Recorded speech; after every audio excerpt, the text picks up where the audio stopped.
Wanted to do a short and brief live this evening or today, depending upon where you are in the world and in the country. But I wanted to do a little talking today. I wanted to make sure um, if you cannot hear me, be sure to let me know. But I'm using AirPods so I don't scrape the earbuds on my collar. And tonight, I wanted to talk to you about feelings. At least briefly give some points about feelings that might be of help to you. And again, are you hearing me okay? I just wanted to check. I see a couple of people have come on. I just want to make sure you can hear me, and I don't want to do a whole live without being heard. The I want to, great. Thanks, Patty. I wanted to, and Carol, I see here tonight, several people are here. It's wonderful to have you. I want to first mention, as I always want to mention, the upcoming online program, the flagship program of mine, the 6-week online program that are major modules. There are 6 of them. You can learn at your own pace. There's exercises and extraneous materials, other materials that come. And it starts the last day to sign up for the pre-launch discount is May the 5th. So I just want everybody to know that. And that comes with extras, bonuses. There are other things that are going to be provided to you as well. And then after May 7th, the price will be changing. And thank you for your encouragement I see in the comments. So we have the online program coming up, Your New Road to Self. And each module deals with a different dynamic and a different theoretical idea and my beliefs about healing and recovery, so that you will get a really in-depth view of these concepts. And you can re-listen to it and re-listen to it, and it should be a help to you. I wish I'd have had it 40 years ago. I wish I'd have had it 35 years ago. I wish I could have watched something like I've put together.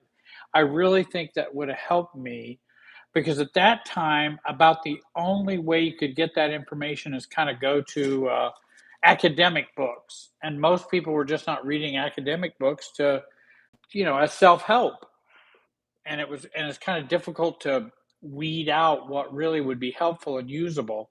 And I've taken all that and made it helpful and usable.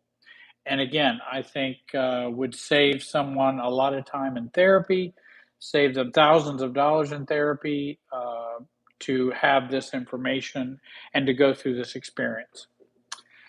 So tonight, we are talking about 4 things that your toxic family or dysfunctional family did not teach you about emotions.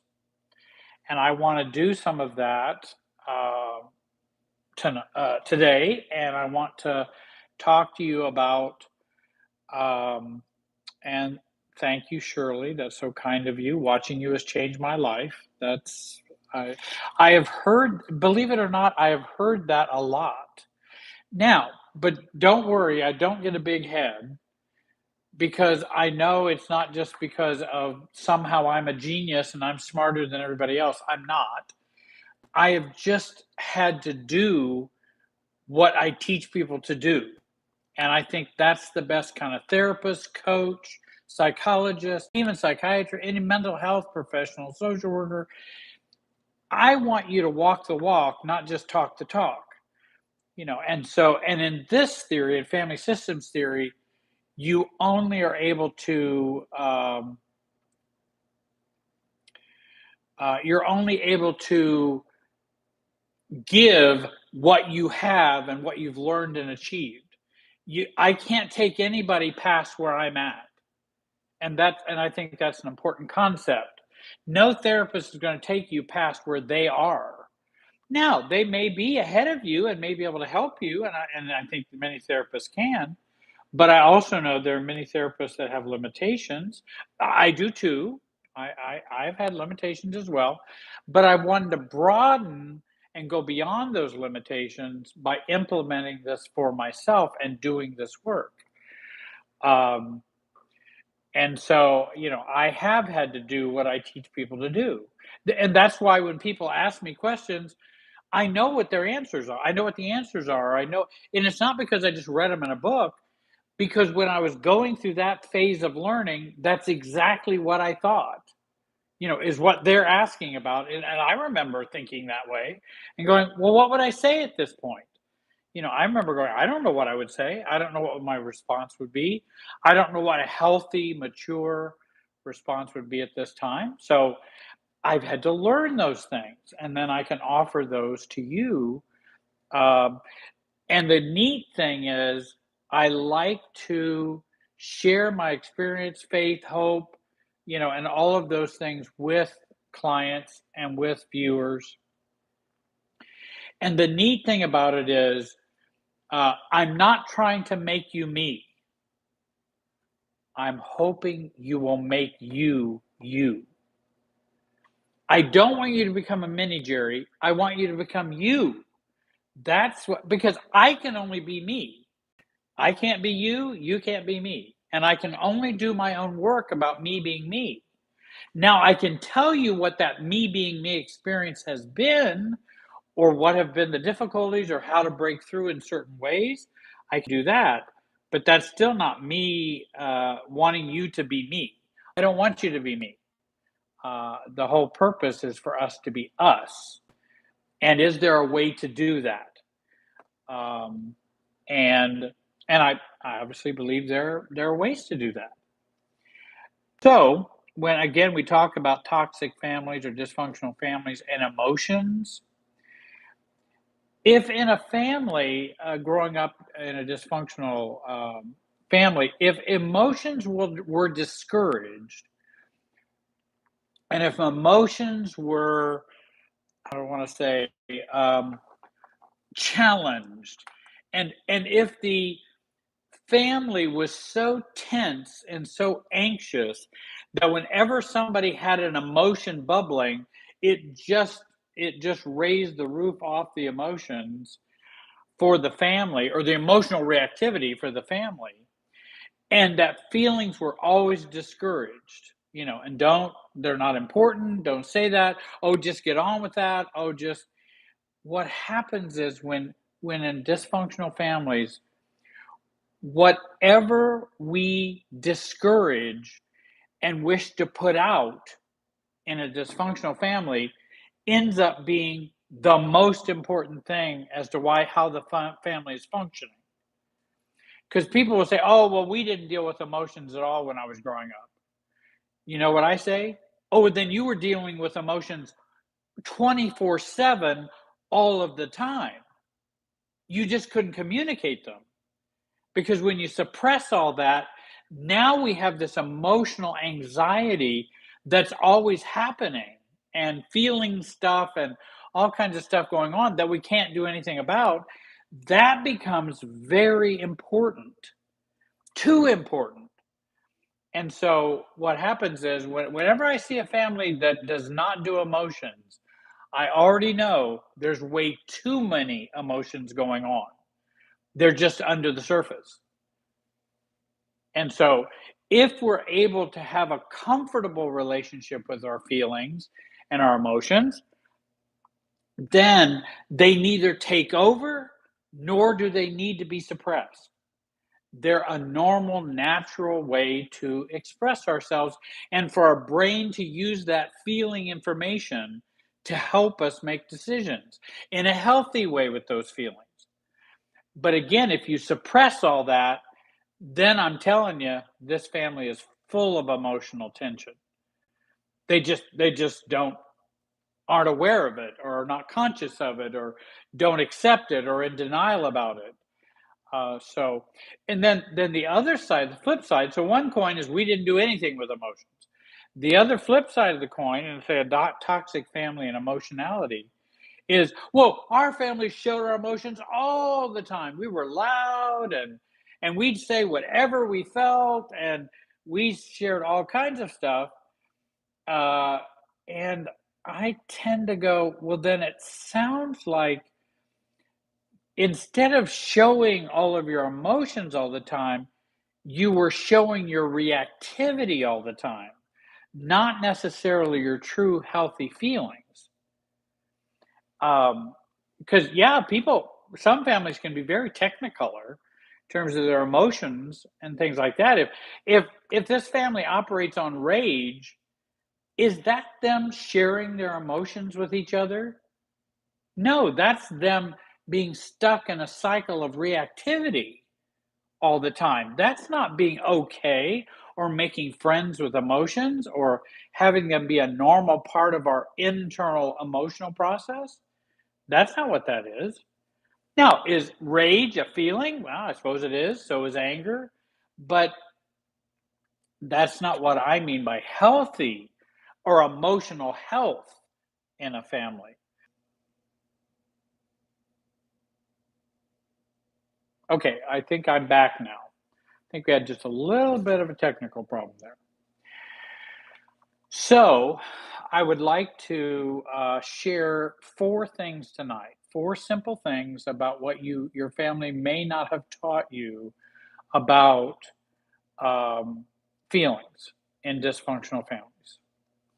One of the things they may not have taught you was not all feelings are equal. Not all feelings are equal. And some have taught, and I've even seen it in books, I've heard other therapists talk about it, some have even talked about feelings are always, feelings are never wrong. Now, I agree with them from the standpoint that no one should be shamed about their feelings. Nobody should be judged for their feelings. But that's kind of a blanket statement that feelings are never wrong. Well, what if they're not true feelings? What if they're systems feelings? What if they're feelings you're supposed to feel because that's what your role requires you to operate on those feelings in this family system? Is that true feelings? Is that healthy feelings? I would tend to say, no, they're not. Now, does that mean I should be shamed because I have systems feelings? Or I might get more upset than I need to or should be? No, it's not for criticism's sake. It's for realizing that not all feelings are equal.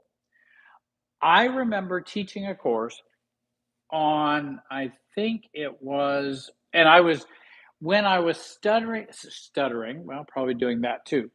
When I was studying pastoral counseling, I remember doing a seminar at a large church where I was working at, and I think doing pastoral counseling there, family and marriage and family therapy. And I did a seminar on the 6 types of guilt. 6 types of guilt. I thought there's just guilt or not guilt. There's different types of guilt, and not all guilt is equal. And so we want to remember not all feelings are equal. There may be 6 different types of anger, 6 different types of sadness, but at least for guilt, I can at least some of them that I can think of is just there is toxic guilt. Is that normal feelings if we have toxic guilt? If we have family guilt, if we have spiritual guilt, some people who are in faith and who are in religious communities, they can have spiritual guilt. And they might talk about the Holy Spirit convicting them or, and that's a spiritual guilt. And that's acceptable. That is a form of guilt. Um, But there are lots of, and then there's false guilt. And then I remember even teaching in that environment, which I don't do that currently, but in that environment, even talking about demonic guilt. Is that possible? I mean, Scott Peck, The Road Less Traveled, the psychiatrist who writes about there really is truly evil in the world. So evil guilt, maybe we should use maybe that term. There are different types of guilt, so not all feelings are equal, and we want to embrace that and accept that and begin to see our lives in that way. That, wait a minute, I don't want to give every feeling equal time and equal weight, because we don't want to give them equal weight and equal time. If I'm feeling guilty because I brought green bean casserole and my mother wanted me to bring lasagna, and I'm feeling guilty, really guilty, I'm not sure how important that guilt is. That sounds more like you disappointed mom guilt. Well, I didn't have time. I didn't get that all, I didn't get that. I didn't have the time to prepare lasagna. Lasagna takes a lot of work, a lot of effort, lots of layers. Green bean casserole may not. And so that's what I could do, rather than, oh, I feel so bad. I know mom, I didn't even promise mom I'd bring it, but that's her expectation. So now I should feel guilt. That is that healthy, normal guilt, or is that some kind of systems or false guilt? I would lean it over here in the systems or false guilt.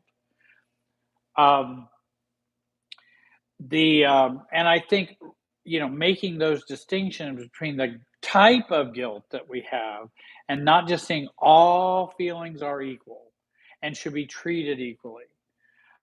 And, I really, whoops, looks like moved to iPhone. I don't know if my earpods went somewhere. Let me try and, let me make sure the earpods are back here. So I believe I'm still connected, and I believe you should be able to hear me. I hope so. So that's number one. Let me talk about number two. And again, I do want to mention that in the upcoming online program that's going to be starting soon, thank you, Sage, I'm glad you could hear, that I'm going to be going into depth into all of these ideas. I'll be talking much more about all of these ideas. The second one, feelings are for self-consultation and expressing feelings in intimate relationships and friendships, and also for helping the brain make decisions. That's a mouthful. I'll read that for you again, just so you kind of get an idea about feelings and the nature. What are feelings for? Why do we humans have them? Feelings are for self-consultation, meaning, hi Christine, meaning that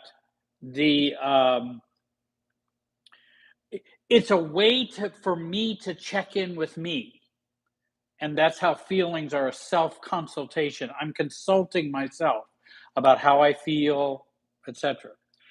And in expressing feelings to intimate relationships, because I may want to use those feelings to express affection, intimacy with friends, partners, family, etc.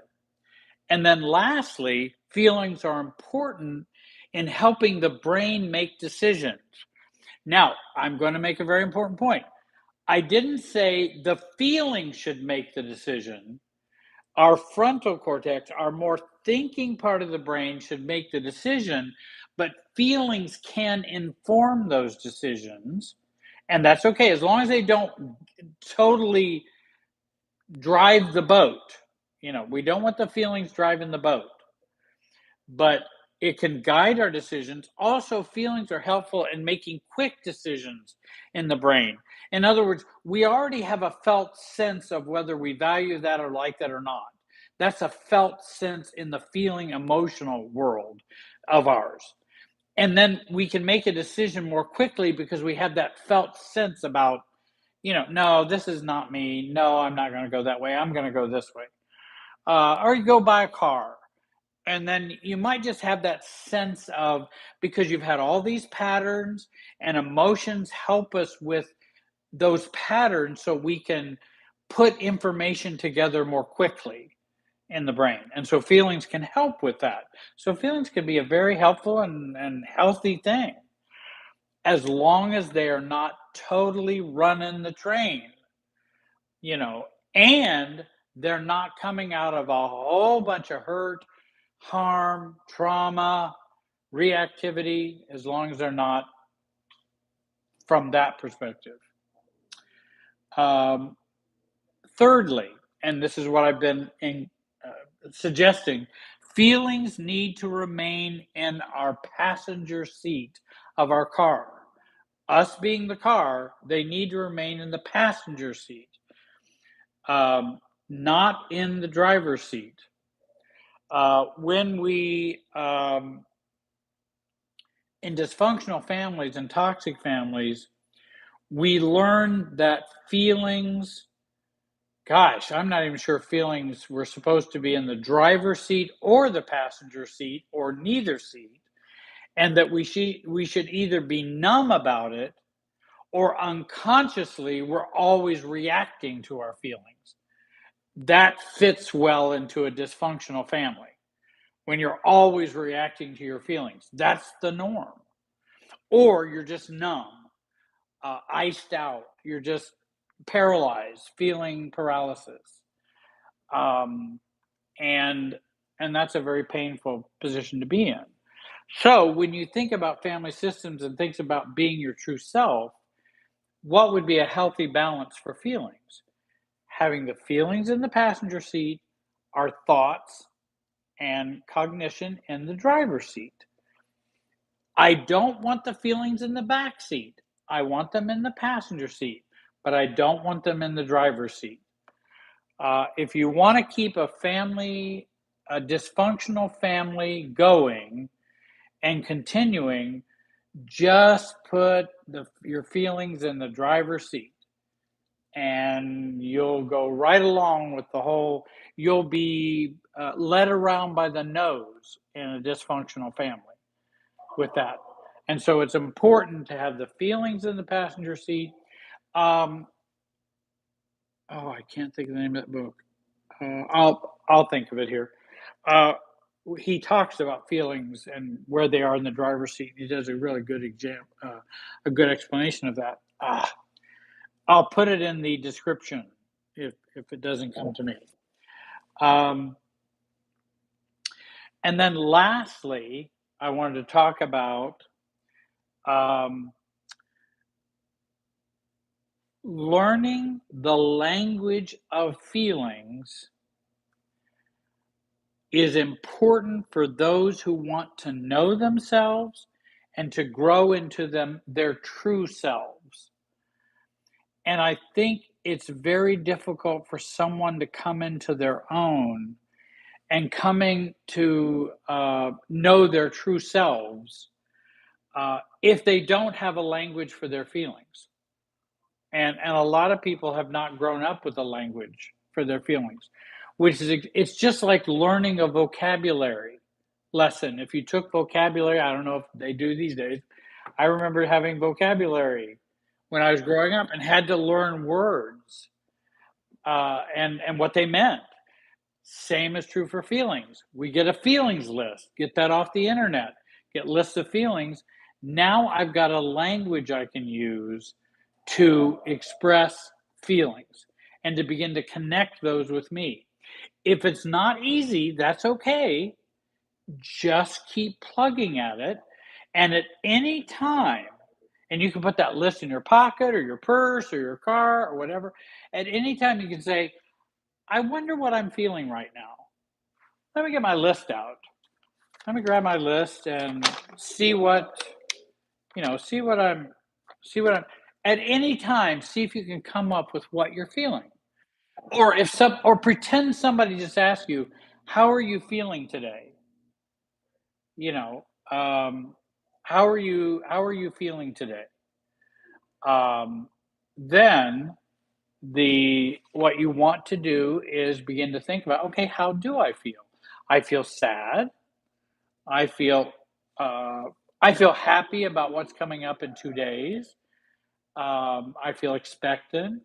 I feel a little tired. I feel some anxiety or anxiousness over blah.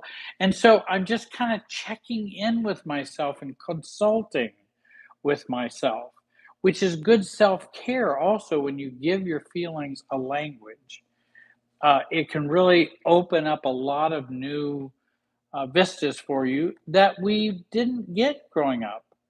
Uh, you know, you know, mad, sad, numb, might have been the only feelings you had in your family. Mad, sad, numb. There wasn't much of a vocabulary to be able to communicate feelings.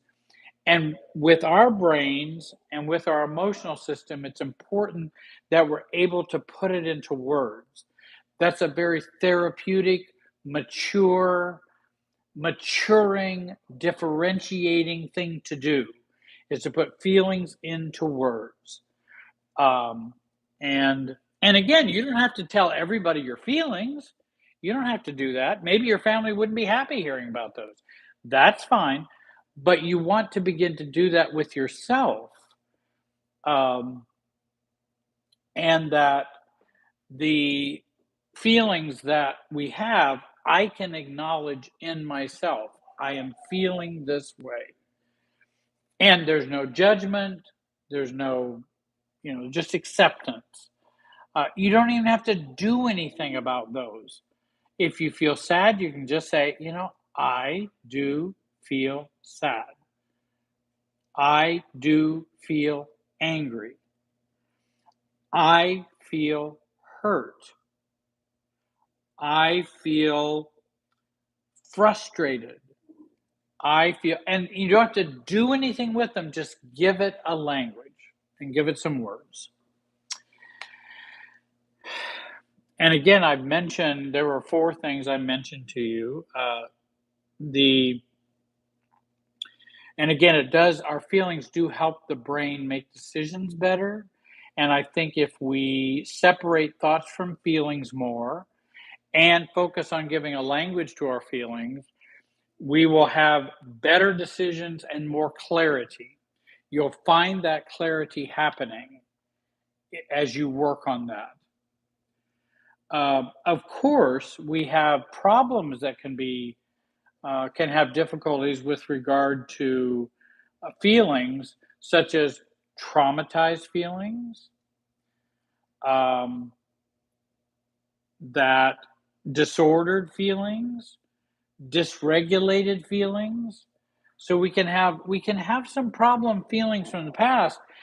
But even if we recognize those as problem feelings or CPTSD feelings, or if we have difficulties like that, we can still recognize those, and we can still accept those. That yes, because that's a part of connecting with yourself when you've been traumatized. We kind of want to leave ourselves, dissociation. We want to we get triggered and we want to come back to ourselves. And that may mean, hey, I'm having a CPTSD triggering event right now, and I'm feeling that. These feelings will not kill me. They are feelings I am having. I'm going to be calm with myself. I'm going to try to be as calm as I can. I'm going to voice and acknowledge the feelings that I have. And because with dissociation and with reactivity, both require us to come back to us. The solution is coming back to us. whether dissociation, traumatization, or reactivity. Because reactivity is not the real us. That's what's, reactivity is not the real us. Um, and and you're right, they can be difficult to listen to if you've been traumatized. But you're doing this as a favor for you. You're doing this as a favor to you and listening to your own feelings and what you have experienced. Well, I have finished talking that I wanted to share with you tonight. I didn't know if there were a couple of questions that someone might have. It's been harder for me to look at the chat because when I'm trying to teach something, it's a little harder to follow the chat. So I ask if there might be a question or two I could address. While you're doing that, you might put question in caps or whatever if you have a question. The online program, the pre-launch is all the way up to May 6th, and I think you'll find the program pretty encompassing program about a lot of topics and a lot of good things and ways that you can change and exercises, tools. There's some discounts. There's some free thing. Not well. There's a discount for pre-launch, but there are also some free things that are going to be added to that as well. So you're going to get a lot of extras with this program, and I hope you'll take a look at that. You can go to my website, and it's right on the front page, Jerry Wise Relationship Systems. I'll also try to put it here below the video, but you just go to my website, and it's on the front. So let me check. Um,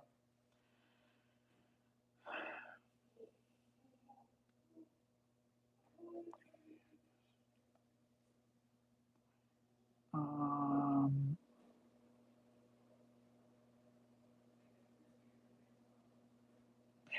yeah, I think I don't know if there's a couple of people here have mentioned something about CPTSD, and I don't know if you are familiar with the workbook, the CPTSD workbook. You might take a look at that because it does cover the body, the mind, the emotions, it in that workbook. And I have found clients that I've worked with find that workbook a help for them and getting more grounded. Because you're right, it's a very ungrounding experience when we get triggered. Um, I think I had someone here. Sunshine. I feel guilty. I don't want to go to my dad's funeral, who was a bad father. How do I justify that? Well, I think I might have a simple answer for that. You don't have to justify it. Both of my parents have passed away. Neither one were perfect. Neither one were absolutely horrible, but neither one were perfect. And there were good traits and not so good traits. Um, the When we're talking about guilt, do you think that's true and healthy guilt that you have? If you don't want to go to a funeral of a father who is bad and may have treated you very badly, um, would it be normal to feel guilty about that? I don't. I think healthily we'd go, I don't feel guilty about that. That's, you know, he had every opportunity to make whatever relationship he wanted to have with you and make it better if he had wanted to. He didn't. He's a limited human being, maybe a messed up human being. But I don't owe anyone a funeral. I owe no one a funeral. I'm sorry. I just don't. I will go when I want to go. and go when it has meaning for me. But I don't owe anyone a funeral, a wedding, a birthday party, not owe them, you know, and I feel, and I may have, maybe I would just show up and do my own personal goodbyes, maybe some good riddance, and and to work on that if I wanted to do that, but I don't have to stick around. I can stay as long or as little as I want to stay, or not go at all. And if somebody says, "Well, why didn't you go to your father's funeral?" Well, you didn't know my father. Oh, yeah. Why didn't you go to your father's funeral? You didn't know my father. If you want to, if you knew, then you'd know. You know I wouldn't be going. It really wasn't a relationship I wanted to have, and I encourage a lot of people to stay in contact with their family and make some connectedness with their family, even if it's minimal, because it does tend to equal well, it provides a certain homeostasis for our emotionality by staying connected in that way, even if it's just cordial. Okay, show up, sign the book, bye, Dad. You were terrible. See you. There's something for contact's sake, but I never force anybody. I never there's no guilt about not doing that. Everybody's got their own relationship with their parent, and I believe they have a right to have that relationship with their parent, whether at their time of death or time of whatever. That's up to the person whose relationship. I don't owe a bad parent a relationship. Now, I do understand that I am impacted by that parent. I do understand that, and that parent may have some of that operating within me, but I don't owe them a relationship and don't owe a bad parent necessarily anything unless I've signed a contract that I owe them money, then I better pay them back. But um, if I don't, I don't have to have a relationship with them. You can have a relationship with one sibling and not with the other because we are adults. We are not children. Um, and and Cassandra, I see on there, my bad person for cutting off all contact. I have a video on going no contact with family members or with parents. You might take a look at that. Um, the With the no contact, there are some guidelines that I give about going no contact. Again, there is no shame.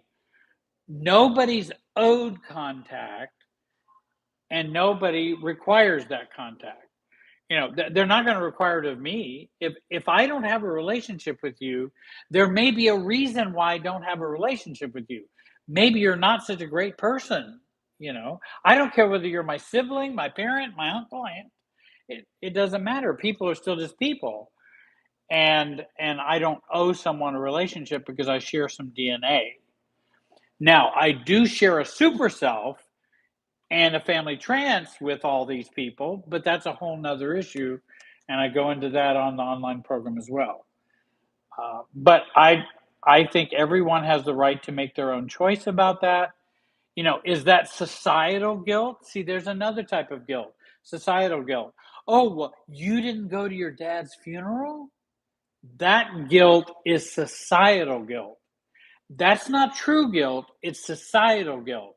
And I'm not going to live by that guilt.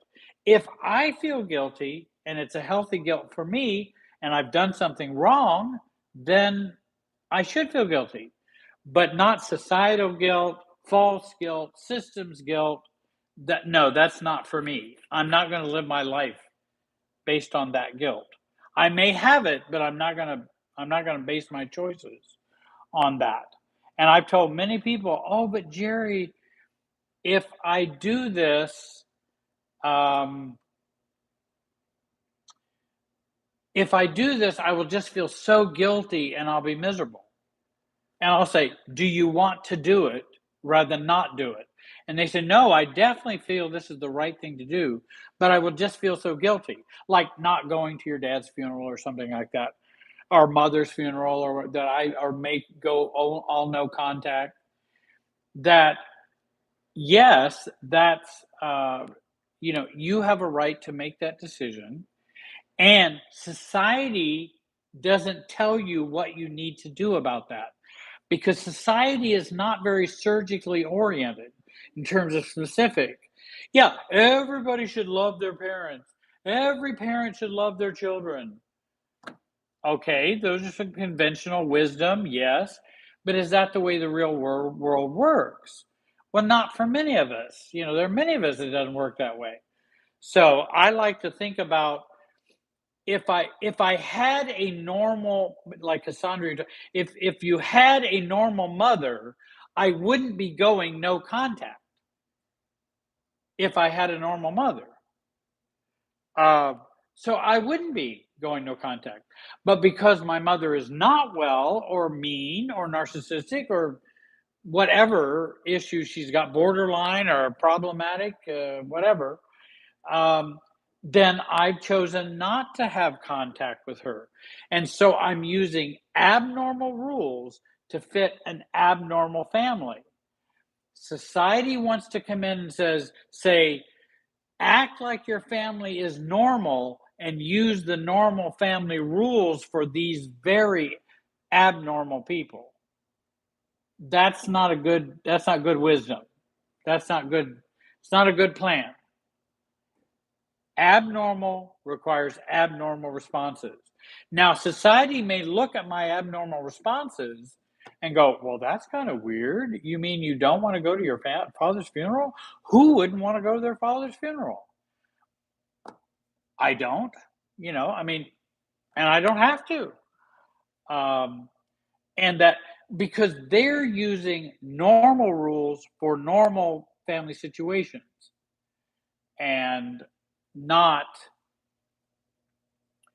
not using abnormal rules for abnormal situation. Just like I say, well, why wouldn't you go to your father's funeral? What, you didn't know my father, or you'd fully understand. You go, oh yeah, you'd probably be holding me back from going to the funeral. So I let people know. Well, if you knew what I know, you would be making, I think, the same choice as me. Believe it or not. Well, I'm going to have to call it a time here on our video. Please sign up for the online program that's coming up. Check that out at my website. I thought this live would be a positive thing for you. I'm going to be doing another live, hopefully tomorrow. And if I can get some notice out ahead of time, I will. Sometimes it's a little tough. And Your New Road to Self is the new program. There's also free training that you can sign up for, that's free for about 84 minutes, that's up on the website. And you can get that. I think you just put your email address in and you get the webinar, and it comes to you. There's interactions with the webinar. I think you might enjoy that. And thank you all for joining me. I hope you have a great day, and be wise.